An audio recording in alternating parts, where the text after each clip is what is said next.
Friends, आप सभी को मेरे वीडियो में स्वागत है। आप लोग कैसे हैं? आशा करती हूँ आप सब अच्छे होंगे और मैं भी अच्छी हूँ। रोजाना की तरह आज भी एक न्यू अल्पना डिजाइन लेकर आई हूँ। साथ में एक शायरी भी लाई हूँ।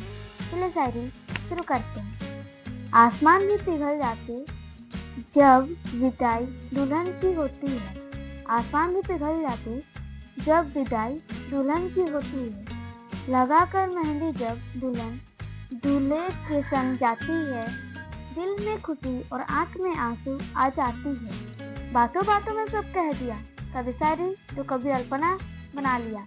सबको शुक्रिया जिसने जबार्ट को सब्सक्राइब कर लिया। आप लोग वीडियो में बने रहे। वीडियो अच्छा लगे तो लाइक, कमेंट, शेयर और सब्सक्राइब जरूर कीजिएगा। Thank you.